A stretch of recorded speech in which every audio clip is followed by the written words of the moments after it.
So, how do we go about growing our networks in the first place? Well, first one is really easy pickings, and that's to add who you know. So if you've got a spreadsheet, for example, or you've got contacts in an address book, if you've got it in Outlook or any of these other calendar or address book tools, I will show you exactly how you can just simply import all of your contacts into LinkedIn, and LinkedIn will automatically send those connection requests out to you.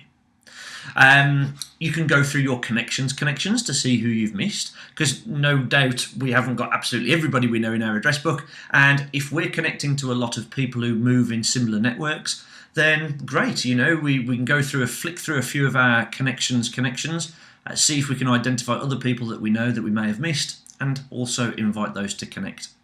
We can use toplinked.com, and more on that in a second.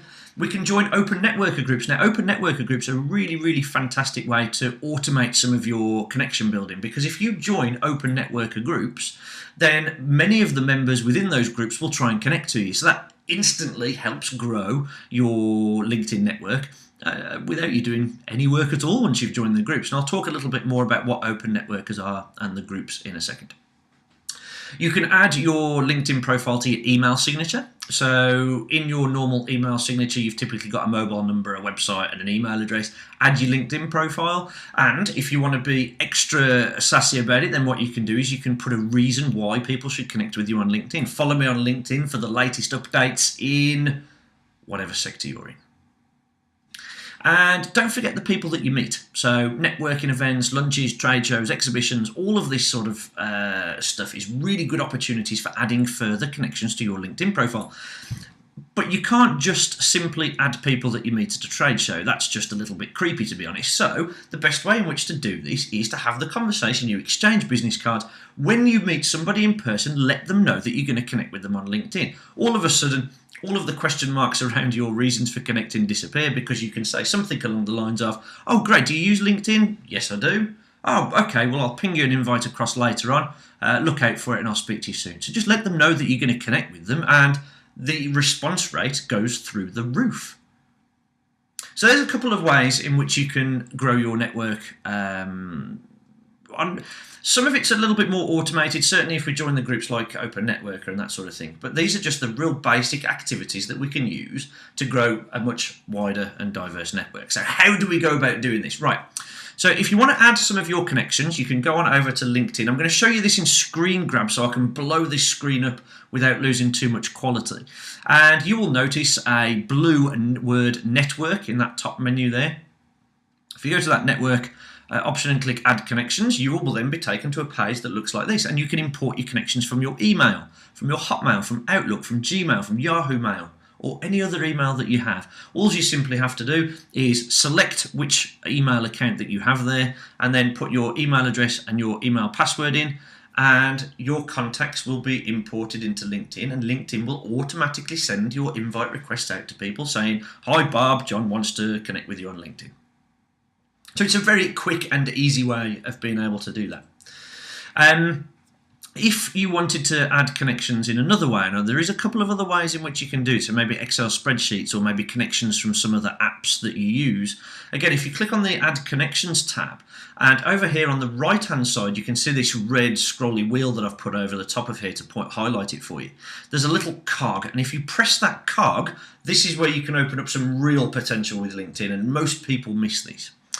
You are then asked which sort of contacts or what applications and file imports do you want to make for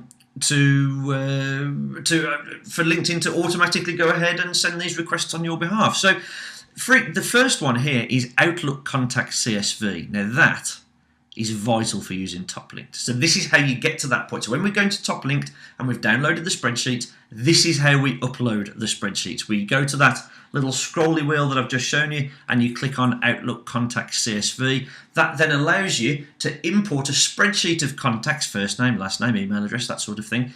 Import a spreadsheet full of your contacts, and then LinkedIn will ping those contact requests out. Now, one word of warning on this. If you're importing a spreadsheet that's got a couple of thousand connections on there, for example, What LinkedIn will do, LinkedIn will only allow you to send 3,000 connection requests to anybody before they have to manually uncap that limit. Now, when they uncap that limit, they will look for a connection request to response ratio. So if you've sent, say, 1,000 connection requests and only 2 people have responded to those connection requests, LinkedIn will think that you're up to something because you're blatantly trying to connect with people that have very little interest in connecting with you. However, if you've sent 1,000 connection requests and 500 or 600 of them have replied, LinkedIn will up that limit for you. Now, when we do the top link stuff, there's actually 4 spreadsheets that you need to upload, and we recommend doing leaving a little bit of time between each one of those uploads, but I'll explain more about that in a second. So you can import your contacts from your Mac address book, you can import them from applications such as Evernote or CardMunch. And again, you've got quite a few other options on here as well. So there is absolutely no excuse for you not being able to connect with all of the people that you know.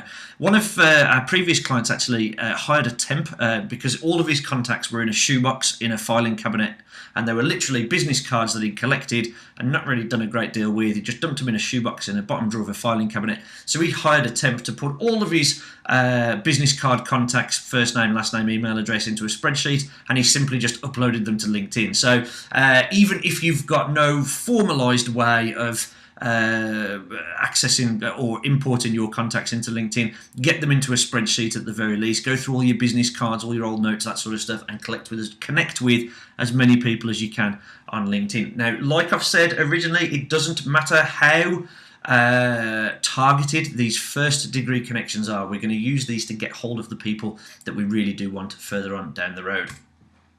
So once we've added all of the people that we know, all we have to do then is go through some of our connections. So connections ideally that have got quite a lot of connections themselves. So you can see here one of my connections, a guy called Aidan Carroll. He's got over 500 connections himself, and you can see that he's a first degree connection of mine because it's highlighted on the top right hand corner there, saying with a little badge that says first.